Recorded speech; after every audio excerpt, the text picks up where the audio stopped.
हेमंत जी, शुरुआत आपसे करना चाहूंगा। ये जो बिहार में आज जो कुछ हुआ है, जिस तरीके का वहां एक सीधा टकराव,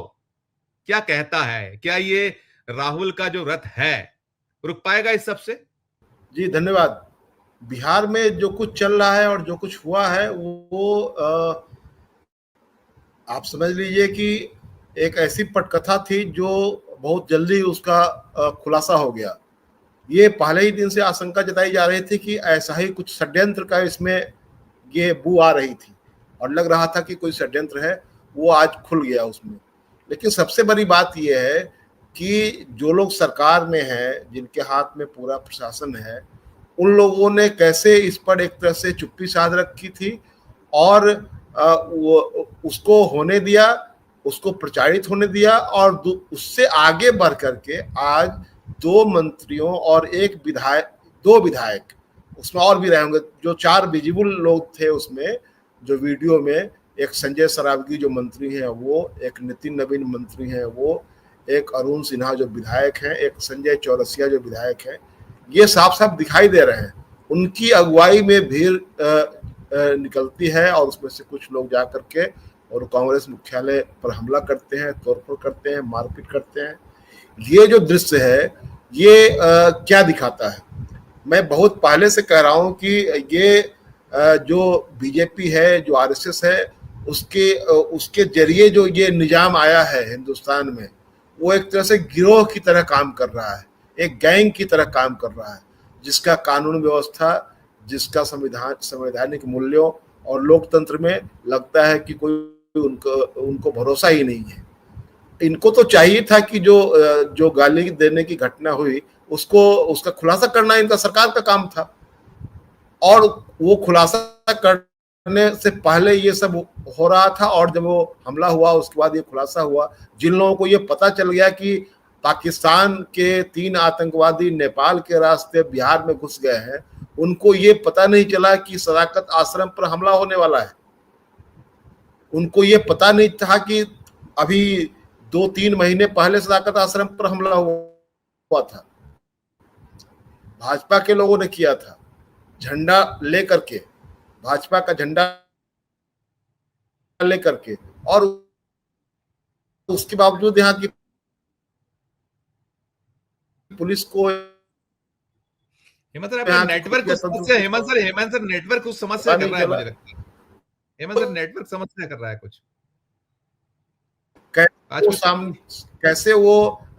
असर डाल रहा है और किस है उसका एक तरह से नमूना सामने दिखाई दे रहा है। ये जहां यात्रा जा रही है, जिस तरह का जन समर्थन उसको मिल रहा है, जैसे लोग वहां आ रहे हैं, ये लोगों को जो एक तरह से जो रॉकेट साइंस में विश्वास करने वाले लोग, उनको लगता है कि जनता को तो एसआईआर पता ही नहीं है। लगता है कि वो जनता से एसआईआर पर एस्से लिखवा करके तभी संतुष्ट होंगे कि जनता को ये बात समझ में आ रही है। वो जब तक जनता से कोई ये डिबेट शो नहीं आयोजित करवा लेंगे कि हाँ एसआईआर पर भाषण दीजिए, तब समझेंगे कि आपको समझ में बात आ रही है। मैं तो ये कहता हूं कि जिन लोगों को ये बात समझ में नहीं आ रही है, उनसे ये पूछना चाहता हूं कि जब वोट मांगने आप जाते हैं और उस दौरान जब लोग कोई अगर किसी को कहता है, किसी उम्मीदवार को, कि अगली बार आना वोट मांगने तो दिखा दूंगा, यह जो ताकत और हौसला है आम आदमी के भीतर, वह कोई एस्से पढ़ करके और कोई लेख पढ़ करके और कोई एडिटोरियल पढ़ करके नहीं आता है।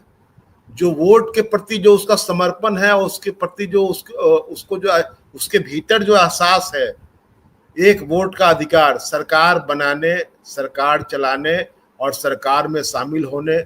चुने जाने और चुनने का जो अधिकार है, ये जो एहसास है, इस एहसास को इस यात्रा ने जगा दिया है कि आपके पास जो ये अधिकार है, वो अधिकार आपसे छीना जा रहा है। आप एक ऐसा चुनाव चाहते हैं जिसमें चुनाव तो दिखाई दे, लेकिन चुनने वाले लोग, चुनिंदा लोग चुनने के लिए रहे। आप ये बताइए कि ये जो आज जो पूरा टकराव की स्थिति पैदा हुई की गई, जैसा आप बता रहे हैं कि उनको ये षड्यंत्र नहीं पता चला,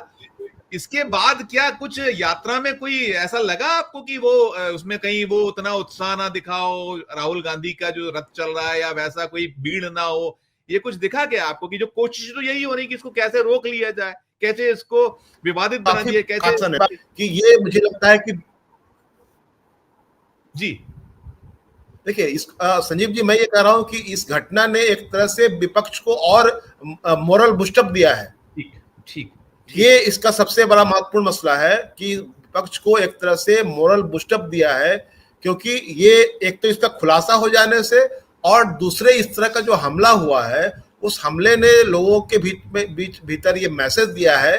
कि ये कैसे लोग हैं जो कि एक राजनीतिक कार्यक्रम को देख करके इस तरह बौखलाए हुए हैं और अपने ही लोगों से गाली दिलवाते हैं और फिर हमला भी करते हैं। तो ये जो पूरा